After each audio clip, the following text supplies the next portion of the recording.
Musa bertemu jodoh di kota Madian. Dengan berdoa kepada Allah, "Ya Tuhanku, selamatkanlah aku dari segala tipu daya orang-orang yang zalim." Keluarlah Nabi Musa dari kota Mesir seorang diri. Tiada pembantu selain inayahnya Allah, tiada kawan selain cahaya Allah, dan tiada bekal kecuali bekal iman dan takwa kepada Allah. Penghibur satu-satunya bagi hatinya yang sedih karena meninggalkan tanah airnya ialah bahwa ia telah diselamatkan oleh Allah dari buruan kaum Fir'aun yang ganas dan kejam itu. Setelah menjalani perjalanan selama 8 hari 8 malam dengan berkaki ayam tidak berkasut, sampai terkupas kedua kulit tapak kakinya, tibalah Musa di kota Madian, yaitu kota Nabi Syuaib yang terletak di timur Jazirah Sinai dan Teluk Aqobah di selatan Palestina. Nabi Musa beristirahat di bawah sebuah pokok yang rendang bagi menghilangkan rasa letihnya karena perjalanan yang jauh, berdiam seorang diri karena nasibnya sebagai salah seorang bekas anggota istana kerajaan yang menjadi seorang pelarian dan buruan. Ia tidak tahu kemana ia harus pergi dan kepada siapa ia harus bertamu. Di tempat di mana ia tidak mengenal dan dikenal orang, tiada sahabat dan saudara. Dalam keadaan demikian terlihatlah olehnya sekumpulan penggembala berdesak-desak mengelilingi sebuah sumber air bagi memberi minum ternakannya masing-masing. Sedang tidak jauh dari tempat sumber air itu berdiri dua orang gadis yang menantikan giliran untuk memberi minuman kepada ternakannya, jika para penggembala lelaki itu sudah selesai dengan tugasnya. Musa merasa kasihan melihat kepada dua orang gadis itu yang sedang menanti, lalu dihampirinya dan ditanya, "Gerangan apakah yang kamu tunggu di sini?" Kedua gadis itu menjawab, "Kami hendak mengambil air dan memberi minum ternakan kami, namun kami tidak dapat berdesak dengan lelaki yang masih berada di situ. Kami menunggu sehingga mereka selesai memberi minum ternakan mereka. Kami harus lakukan sendiri pekerjaan ini karena ayah kami sudah lanjut usianya dan tidak dapat berdiri. Jangan lagi datang kemari." Lalu tanpa mengucapkan sepatah kata dia pun mengambilkannya timba kedua gadis itu oleh Musa dan sejurus kemudian dikembalikannya kepada mereka setelah terisi air penuh, sedang sekeliling sumber air itu masih padat dikeliling para pengembala.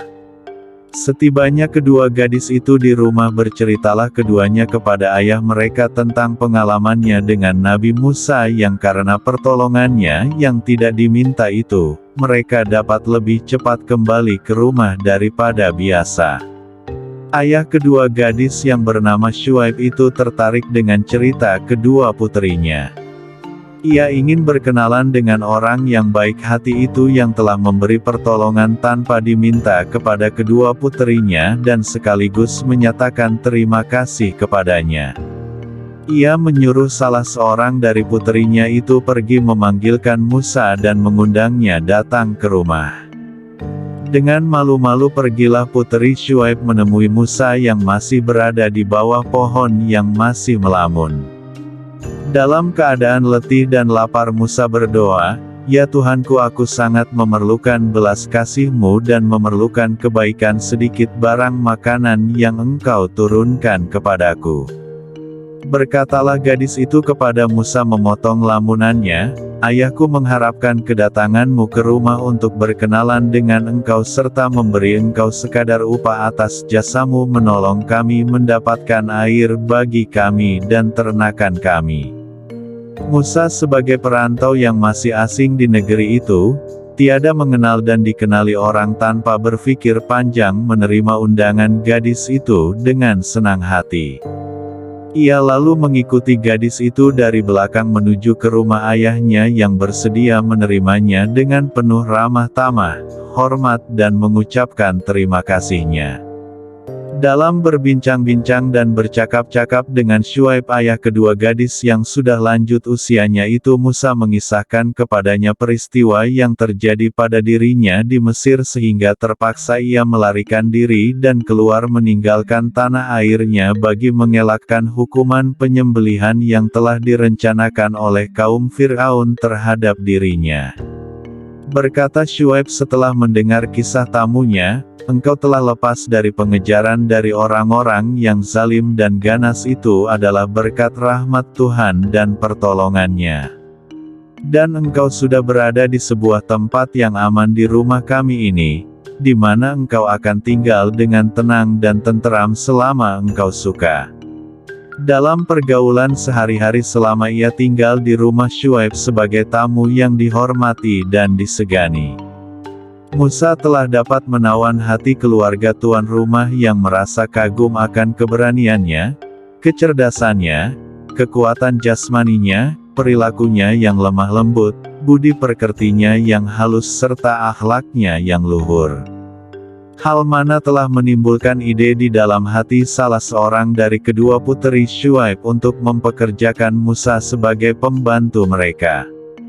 Berkatalah gadis itu kepada ayahnya, "Wahai ayah, ajaklah Musa sebagai pembantu kami menguruskan urusan rumah tangga dan peternakan kami. Ia adalah seorang yang kuat badannya, luhur budi pekertinya, baik hatinya dan boleh dipercayai." Saran gadis itu disepakati dan diterima baik oleh ayahnya yang memang sudah menjadi pemikirannya sejak Musa tinggal bersamanya di rumah, menunjukkan sikap bergaul yang manis, perilaku yang hormat dan sopan serta tangan yang ringan, suka bekerja, suka menolong tanpa diminta. Diajaklah Musa berunding oleh Syuaib dan berkatalah kepadanya, "Wahai Musa, tertarik oleh sikapmu yang manis dan cara pergaulanmu yang sopan serta akhlak dan budi pekertimu yang luhur, selama engkau berada di rumah kami dan mengingat akan usiaku yang makin hari makin lanjut, maka aku ingin sekali mengambilmu sebagai menantu, mengawinkan engkau dengan salah seorang dari kedua gadisku ini. Jika engkau dengan senang hati menerima tawaranku ini, maka sebagai mas kawinnya, aku minta engkau bekerja sebagai pembantu kami selama 8 tahun menguruskan peternakan kami dan soal-soal rumah tangga yang memerlukan tenagamu. Dan aku sangat berterima kasih kepadamu bila engkau secara sukarela mau menambah 2 tahun di atas 8 tahun yang menjadi syarat mutlak itu." Nabi Musa sebagai buruan yang lari dari tanah tumpah darahnya dan berada di negeri orang sebagai perantau, tiada sanak saudara, tiada sahabat, telah menerima tawaran Syuaib itu sebagai kurniaan dari Tuhan yang akan mengisi kekosongan hidupnya selaku seorang bujang yang memerlukan teman hidup, untuk menyekutunya menanggung beban penghidupan dengan segala duka dan dukanya. Ia segera tanpa berpikir panjang berkata kepada Syuaib, "Aku merasa sangat bahagia, bahwa Pacik berkenan menerimaku sebagai menantu. Semoga aku tidak menghampakan harapan Pacik yang telah berjasa kepada diriku sebagai tamu yang diterima dengan penuh hormat dan ramah tamah, kemudian dijadikannya sebagai menantu, suami kepada anak puterinya.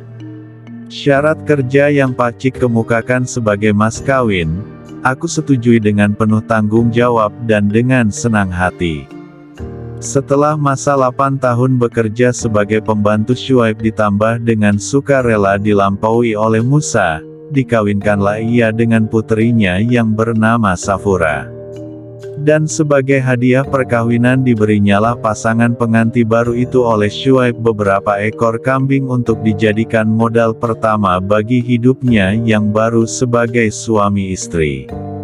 Pemberian beberapa ekor kambing itu juga merupakan tanda terima kasih Syuaib kepada Musa yang selama ini di bawah pengurusannya.